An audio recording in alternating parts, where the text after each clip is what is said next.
বড় বড় নেতা হয়েছেন ডাকসুকে ব্যবহার করে, কিন্তু শিক্ষার্থীদের যে প্রত্যাশা সে প্রত্যাশা পূরণ হয় একটা দলের প্রতি অনেক বেশি বিশ্ববিদ্যালয় প্রশাসন তারা দরদ কাজ করছে বলে আমার কাছে মনে হচ্ছে। আমাদের ইশতেহারে তাদের কথার প্রতিচ্ছবি করে থাকবে। আজকে আমাদের জোটের সমস্যা নেই, আগে জানান, কোনো সমস্যা নেই। আমাদের মনোনয়নপত্র জমা দিয়েছি। তো আমরা শুরু থেকে বলছিলাম এই ডাকসু নির্বাচনে আমরা একটা ইনক্লুসিভ প্যানেল করতে চাই, এবং আমাদের প্যানেল গতকাল ঘোষণা করার পরে ঢাকা বিশ্ববিদ্যালয় সহ বাংলাদেশের সবাই সারা দেশব্যাপী স্বতঃস্ফূর্ত আমরা রেসপন্স দেখতে পেয়েছি, এবং বিশেষ করে বিশ্ববিদ্যালয়ের শিক্ষার্থীরা আমাদেরকে বিভিন্ন ধরনের পরামর্শ দিচ্ছে।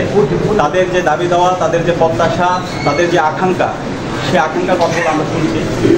আমরা জুলাইয়ের যে আকাঙ্ক্ষা, বিশ্ববিদ্যালয়ের শিক্ষার্থীদের যে আকাঙ্ক্ষা, তাদের যে প্রত্যাশা, সে আলোকে খুব দ্রুত সময়ের মধ্যে আমাদের ঐক্যবদ্ধ শিক্ষার্থী জোটের যে ইশতেহার সেটা ঘোষণা করব। এবং আপনারা জানেন বিগত 54 বছর ধরে বাংলাদেশে মাত্র 7 বার ছাত্র সংসদ নির্বাচন হয়েছে, এবং ছাত্র সংসদ নির্বাচন হলো 6 বার হয়েছে। ছাত্র সংসদ নির্বাচনে শিক্ষার্থীদের, বিশ্ববিদ্যালয়ের শিক্ষার্থীদের যে আকাঙ্ক্ষা, এখানকার যে দাবি, বিশ্ববিদ্যালয় প্রশাসনকে যে বাধ্য করা শিক্ষার্থীদের যে দাবিগুলো আছে, সেই দাবিগুলো প্রতিচ্ছবি আমরা দেখতে পাই। বিগত সময়ে অনেকে বড় বড় নেতা হয়েছেন ডাকসুকে ব্যবহার করে, কিন্তু শিক্ষার্থীদের যে প্রত্যাশা সে প্রত্যাশা পূরণ হয়। তো আমরা ঐক্যবদ্ধ শিক্ষার্থী যে জোট করেছি, সেই জোটের মাধ্যমে আমরা শিক্ষার্থীদের কথা দিতে চাই। শিক্ষার্থীদের যে কথাগুলো আছে সেগুলো এই জোটের পক্ষ থেকে আমরা বলবো, এবং আমাদের ইশতেহারে তাদের কথার প্রতিচ্ছবি করে থাকবে। তো আমরা খুব দ্রুত সময়তে আমাদের ইশতেহার ঘোষণা করব, এবং আমরা চাই এই ডাকসুটা একটি স্বতঃস্ফূর্ত ডাকসু হোক, এবং এই ডাকসুর মাধ্যমে যারাই বিজয় হয়ে আসবে আমরা সবাইকে সাধুবাদ জানাতে প্রস্তুত আছি।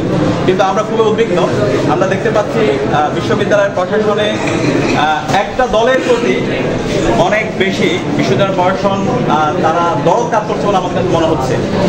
আজকে যে একদিন বৃদ্ধি করা হয়েছে, এখানে আমরা যারা স্টেক হোল্ডার আছে আমাদের সাথে আলাপ করা হয়নি, এবং এর বাইরেও আমরা অনেকগুলো বিষয় আমাদের কাছে আসছে। বিশ্ববিদ্যালয় প্রশাসন বিভিন্ন হলে যারা প্রভোস্টরা আছেন, এবং বিশ্ববিদ্যালয়ের মূল প্রশাসনে যে যারা দায়িত্বশীল পর্যায়ে আছেন, তারা একটা দলকে রিপ্রেজেন্ট করবে।